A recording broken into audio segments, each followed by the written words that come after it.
I was born in Calle, Colombia, July 20th, 1971. Moved here when I was about 3 or 4. Pretty much had, I guess like everyone else, a standard upbringing. Grew up in the Ninth Ward in New Orleans till about 1980. Moved to Chalmette. Then around 89, moved to Araby. Attended Holy Cross High School.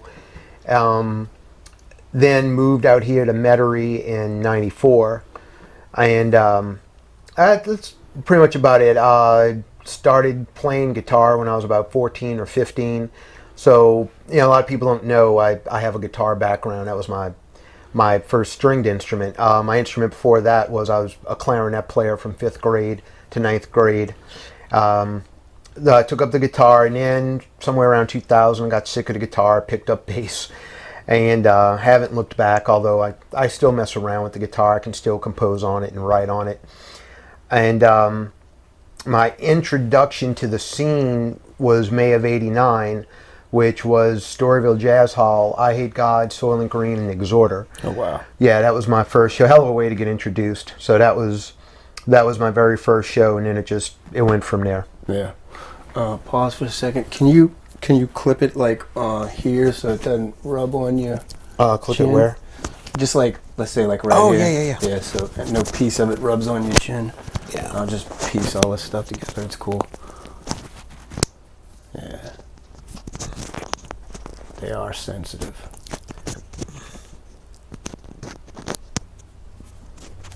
Wait, I don't think I'm doing this right. Well, the clip part, let's see. This part is the clip. Oh, that's the right. other piece is what's keeping it on the neck of the mic. Perfect. That'd be cool. All right. So, did you take music theory with the clarinet?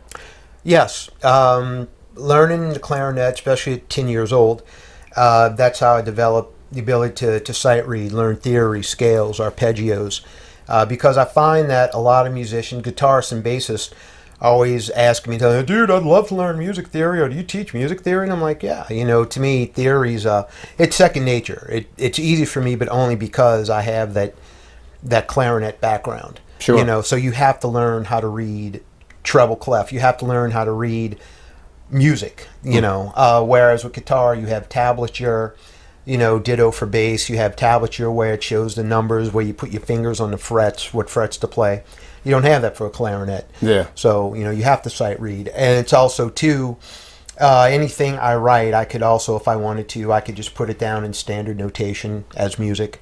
If someone ever wanted to see sheet music of it. Big help. yeah, most definitely, So, yeah, that you're correct. That is where it started, was with my exposure to clarinet and playing in the marching band. Yeah. At home, mom and dad are both at home growing up as a child? No, just my mom. My mom split from my dad real young, then we moved here from Calle, and she raised me. And,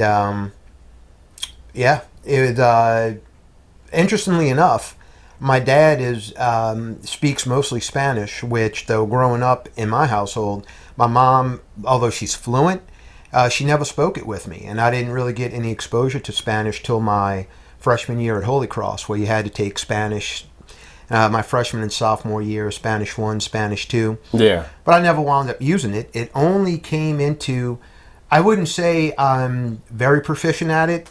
I can speak it if need be, although at times I understand it better than I can speak it. A lot of people, yeah. Yeah, but I had to do it for certain jobs. Like at one point I was selling car insurance for U.S. agencies, and a lot of people I were writing were undocumented. A lot of, I guess, people coming in from Central America and whatnot. So I had to learn to kind of speak Spanish with them. Sure. But also, too, on the weekends, I do this thing every now and then. It's called The Dinner Detective. It's like a murder mystery thing, and I'm part of the cast, and I play one of the murder victims. And the staff at the hotel, they all speak Spanish. So talking to them, it helped improve my Spanish. Nice. So when I see them, I can talk fluent Spanish with them and ask them things and whatnot. Yeah. But honestly, around here on the scene, it really doesn't come up. Did were there any Latin influences? Because I was gonna I was gonna ask about the music in your household as a child, because a lot of times, I mean, it's a major influence. Whatever our parents listen to, you know. My mom listened to, she listened to the radio a lot, WTIX, oldies. So as a result, I grew up, listening when we were in the car, listening to the 70s stuff, the 60s, hearing all that on WTIX. My dad, by contrast, he had wound up leaving Calle to go to Florida and remarried. And so when I'd go visit him in Florida, it would be a total 180. He would have, Latin jazz or brass music, Herb Alpert and the Tijuana Brass. Sure. So I got exposed to that at a real young age, and I kind of dug it. It didn't really stick with me, but it was definitely different. And I mean, he was into the whole that side of that style of music. So, and into the dance styles as well, bolero, cha-cha, salsa, merengue. Yeah. So complete 180. Did that? I mean, because at the time you were playing clarinet, did it kind of resonate with you that listening to the woodwind sides and the brass side of things? At that time, no. No, it didn't. Actually, my visiting my dad down in Florida actually came way after I was done with clarinet. I was already in my early 20s by that time. Yeah, so clarinet was long been done. Having said that, last couple years, I really contemplated. I started pricing clarinets and maybe picking one up again, just to do one of those little marching band crews that you see, like crew of whatever, like a little ragtag crew that just march through the quarter during one play and play, Dixieland or ragtime. And I'm thinking, man, I'd love me just pick up the clarinet again. I can still play it. A quick but funny story at Guitar Center. This was some years ago. They were selling clarinets. And I knew the girl who was a friend of mine. She was working the front door. Anyway, I was checking out one of the clarinets, and she let me use a reed. I was playing it, and I started playing Iron Man. I started playing some Black Sabbath and Judas Priest on the clarinet because I know the notes, and wound up actually selling a clarinet to this guy and his kid. They're like, and they was like, yeah, sure. And they bought the clarinet from the guy, and I was like, I just sold a clarinet and I don't even work here. Right. I just thought it was amusing. Like, hey, can I get a cut of this? Like, I just sold an instrument for you. Yeah. I played Iron Man. I played Breaking the Law. And like, she's like, is that Judas Priest? I'm like, yeah. I mean, I know the notes. Yeah. So I can see it on clarinet. I can visualize it and I can play it. That's funny. Yeah. What was the catalyst for the switch between guitar and bass? I think I'd always kind of been a closet bassist because I always paid attention to bass players. But really what did it for me was watching their fingers. Case in point, Steve Harris, Iron Maiden. I'd watch him and I just see like their fingers. I was like, how do they play like that with their fingers? Like, God, I can't fathom that. And I think that was always fascinating to me. And around 2000, like I said, when I switched over, I was at a friend's house. Who at the time he lived in the Marigny and he had a bass. And every time I'd go over there, I'd pick it up and I would just noodle on it. And he was like, "Man, just take the damn thing home," And it went from there. And I went with that, and then got my first bass, which was a Yamaha RBX80 black fretless bass. And I got the fretless not because of. A lot of people think Jaco, although Jaco Pastorius is one of my biggest influences. Yeah. But I got it because of Steve DiGiorgio, the bass player for Sadus and Death, who now plays with Testament. Uh-huh. He was like the first metal guy to play fretless, to use fretless in an extreme metal context. Really? And that was the reason I got the fretless, because hearing him play, I was like, my God, he's playing this extreme thrash stuff on a fretless. And so that was a catalyst behind me getting into fretless bass, which I played for... I think the first decade or so I was strictly fretless before going to fretted. But going to fretted was not necessarily a choice. It kind of happened by accident. And I do have a fretless, the one you heard me playing on earlier, the J copy I have over there. You heard me noodling around on. Because the fretless is just, it's a part of me. You can just get a sound out of it. It has a nuance that you just can't get out of a fretted. Sure. Although some of the techniques I do on fretless, like sliding the harmonics or sliding chords, I can do it on the fretted, just because the fretted bass is a fretted bass. You're not going to have much to work with because the frets will kill if you try to slide a harmonic. the fret metal, of course, is going to kill once you get past a certain point. Sure. You know. Do you think your friend loaning you that, did he loan it to you or give it to you? Oh, he loaned it to me. Okay. So he loaned you that bass and you have it for some time. Do you think that kind of gave you the confidence? Because it requires a sort of confidence to attack the bass fretless at first, it would seem. Do you know what I'm saying? So yes. Did it kind of give you the confidence to make that decision? It did. It did, because any fretless bass I've ever had, they've all had the lines on them. Because some of them don't have lined necks at all. It's just a flat, bald fingerboard. But all the basses I've had the lines on them.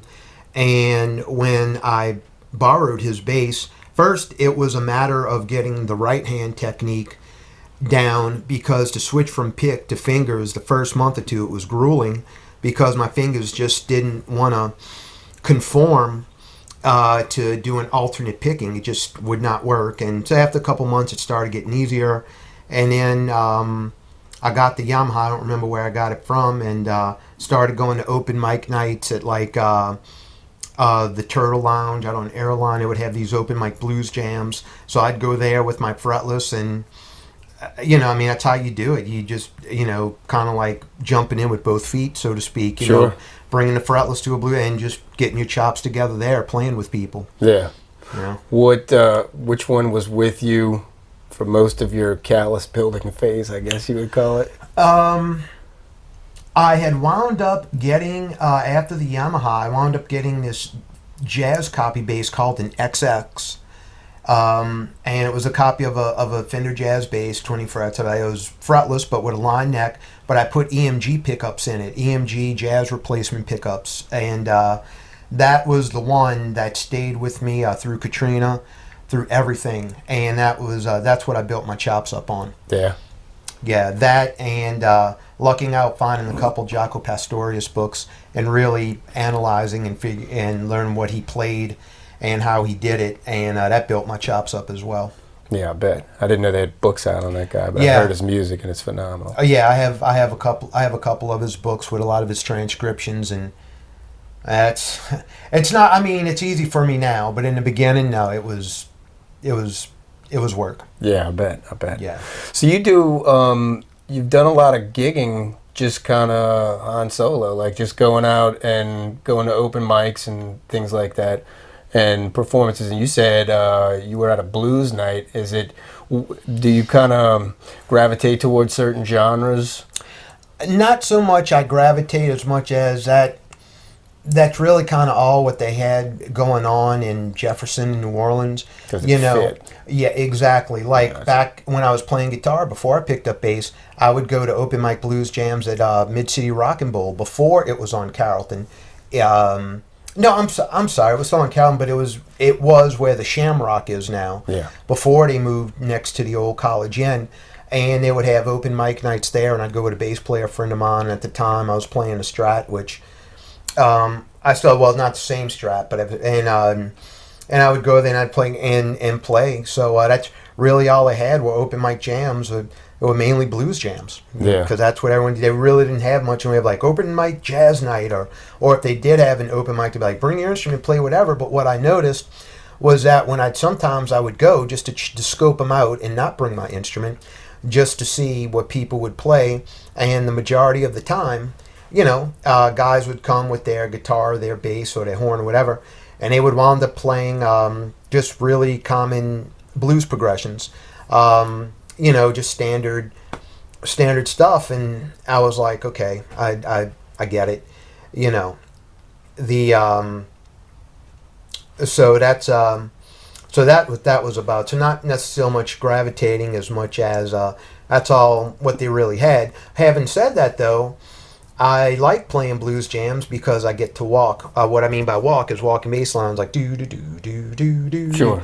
Which people who know the kind of stuff I do might not think that I maybe like that style, whatever. But right. I love that style. I mean, that's the basis of all things. Blue. That's the basis of rock and roll and everything that follows. I mean, if you're a bassist and you can't walk bass lines or play behind a guitar or play over chord changes, don't bother, because that's what the bass does. It's there. with the drums, the rhythm section, and you're doing your thing. Even some of the mimic stuff has a couple lines where I walk. And like I said, walk's just it's just a slang term for moving the bass lines around. Do do do do do do do do. So yeah. Oh, look at all these buttons. Give me some of this. And, oh, hey, look at that. I like that one, too. That's nice. And thumbs up, everybody. I want everybody to have a thumb. And I like sharing.